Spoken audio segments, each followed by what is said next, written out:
As a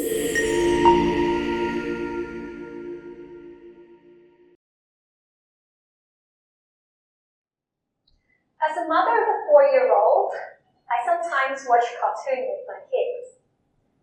And one of our favorites is the Peppa Pig, to be specific. And I remember there was one episode where Daddy Pig asked Peppa and George, "Do you know what you find at the end of a rainbow?" "You find treasure." But what are the hidden treasure, really? So today I'm going to share with you my journey on how I found my treasure in the waters of Hong Kong and what we have been doing to safeguard these precious treasures for our next generations. Ever since I was a kid, my family would very often take my brother and I on adventures to explore different beaches and rocky shores in Hong Kong. From building sandcastles to go fishing and snorkeling, a lot of my best childhood memories are related to the sea. But it's not until my postgraduate studies that I had the opportunity to actually explore and dive into Hong Kong waters that I truly feel connected and in love with our marine life. I'm sure to a lot of people, when you think of Hong Kong, you'll probably think of this. A densely populated city, tall-packed buildings, just like a concrete jungle. But apart from this concrete jungle, this is Hong Kong as well. Many people may not be aware that we also have very nice marine environment around Hong Kong. And if you dive down in the water, especially in northern, eastern Hong Kong, you even have a chance to find places with very nice coral coverage and diversity. Oops. Now, Hong Kong is famous for our murky water. It's true, so we've got to admit that. So during summertime, especially when we all have these typhoons, monsoon, heavy rain, runoff, algal bloom, it all contributes to the turbidity of our water. But sometimes of the year, when the current is right and the sea is calm, sometimes our water visibilities can go up to 10 to 15 meters or even more. And that just brings out the beauty of our underwater world. So let's have a look again. Hong Kong is home to 84 species of reef-building corals, which is around 1/10 of the species described in the world. So in some places in Hong Kong, such as marine parks, Shai Kung waters, we actually have very nice coral coverage of up to, for example, 70, 80, and even 90%, just like the videos I showed you. These coral communities, they are homes to a variety of marine life, such as reef fishes. For example, do you know we actually can find Nemos in Hong Kong waters? Clownfish. We also have very beautiful, colorful butterfly fish, boxfish, seahorse, groupers. And what's more, we have marine invertebrates. They're actually marine animals without a backbone. There are marine animals without the backbones like crabs, squids, octopus, lobsters, starfish. And sometimes we have photobomber as well. How can you not love this adorable filefish? So in Hong Kong, we definitely have place with very nice coral coverage and biodiversity.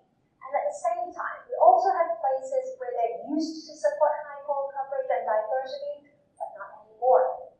So today I'd like to share with you a story that happened in northeastern Hong Kong, the Togo Harbor Channel, which is our core coral restoration site in Hong Kong.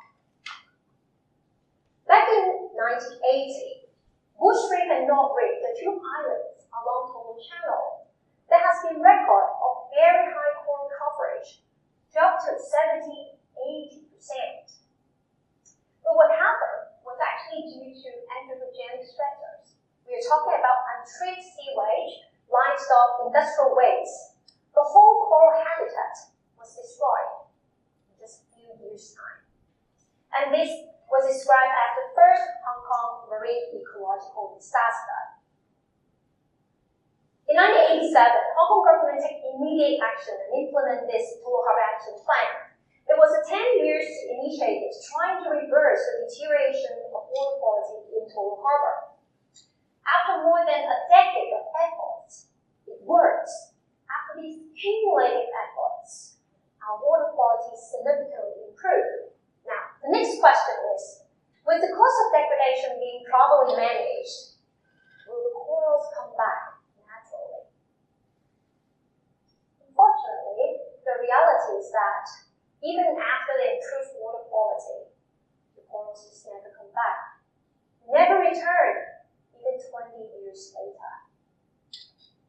Now that was absolutely devastating, not just for the loss of coral itself, but all the ecosystem goods and services that they provide, for example, the biodiversity, the nursery, the breeding ground that they provide for many marine lives. And what really truly bothers me is that most people in Hong Kong, they've never even heard about the corals that we used to be in Total Harbour Channel. So they actually never knew what we have lost in the very first place. Now, if the story just ends here, it will be indeed a very, very sad one. And I guess that was the moment where my passion for corals truly transformed into a lifelong mission. That is, to help restore our degraded coral communities here in Hong Kong. Can we find ways to bring these coral ecosystems back? So this is me now. Here in Hong Kong, people call me Coral Mom because every year, me and my team, we breed and culture baby corals for research and restoration purposes. Coral restoration, the concept is really like tree plantation. If you decided to, restore a denuded mountain, first thing you need is small plants or seedlings to begin with. So when we talk about coral restoration, the first questions we'd like to address is, how can we create a sustainable source of healthy coral colonies for us to outplant in the very first place? So here in our lab, we focus on advancing coral breeding strategies for upscaling restoration efforts in Hong Kong. There are basically two ways when it comes to propagating corals: asexual and sexual propagated corals. What does it mean? Well, use plant as an example. Asexual, the fragments, it's just like stem cutting. If you cut a portion of the stem of a plant, you grow them. Eventually, it becomes a new plant. So these coral fragments, they're actually a broken portion of a coral colony that we can find in the field. We collect them, we further fragment them into smaller pieces, and provide them with a base to attach on, and allow them to recover in our lab-based nurseries. And after they recover, they're good for outplanting. And on top of that, we have sexually propagated corals, the baby corals. It involves collection of gametes during spawning. We help them fertilize, and then culture them into coral larvae and settle them as coral babies onto the substrate that we provide. These babies, they're so small in size, only 1 mm in diameter, so very often we will culture them for 1 to 2 years until they reach the size of 2 to 3 centimeters in diameter, and then we outplant them. In 2019, we have our first ever outplanting of these 2-year-old coral juveniles together with coral fragments in Total Channel for restoration purpose. And today, I'm very excited and proud to share with you 3 important milestones that we have achieved so far that motivates us to do even more in the future. First, high survival. We have different species outplanted on the natural substrate in Total Channel, and for all the coral outplants, we achieved almost 90% survival, which is really a very exciting numbers because remember, this site is not even a marine protected area. It was a formerly heavily degraded site. To be able to achieve that high survival, it simply means that the site itself, the overall environment, is ready for coral restoration. In addition, we, for the first time, seen butterfly fish coming back. Butterfly fish is usually used as indicators for assessing coral reef health. We never see them before in our restoration sites in Total Channel. And after 4 years of outplanting,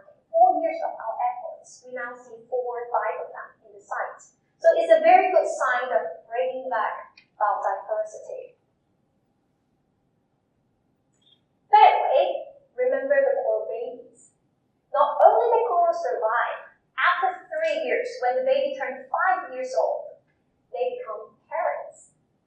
They spawn in the field for the very first time. You can imagine, in the field, before our restoration efforts, you basically see nothing, no corals.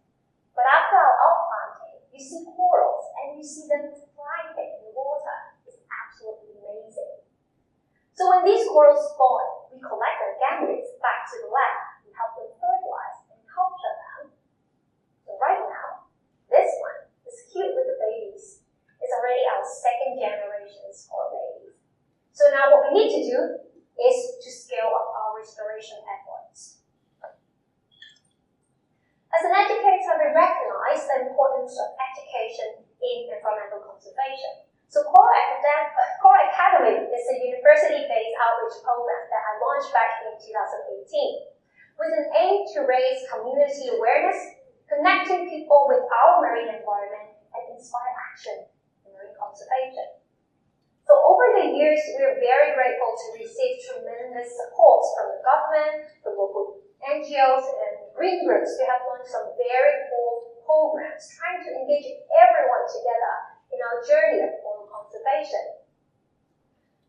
So throughout the years, we have different programs. For example, citizen science program, school coral nursery program, workshops, exhibitions, and in the last 5 years, we have already reached over 60 local schools, 30,000 students and teachers, and over 200,000 public through our education outreach. You know, you don't have to be a marine biologist to make a difference in the marine environment.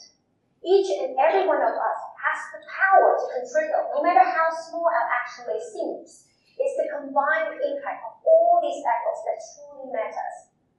By reducing our carbon footprint, adopting more sustainable lifestyle, get to know more about our marine lives, and talk to people, share with your friends and family, you are actually contributing to marine conservation. And finally, I'd like to wrap my part by showing you this photo. This is one of my favorite photos. This was the last day of our citizen science program, where we bring public divers with us for a coral restoration expedition. It was a very long day, and on our way back, we saw this rainbow. I was so touched by the scene in front of me. Do you know what you find at the end of the rainbow? You find treasure. And at the end of this rainbow, it is our restoration site in Tong Channel. So through education, research, and conservation efforts, together, let us continue to protect and restore our precious coral treasures we have in Hong Kong.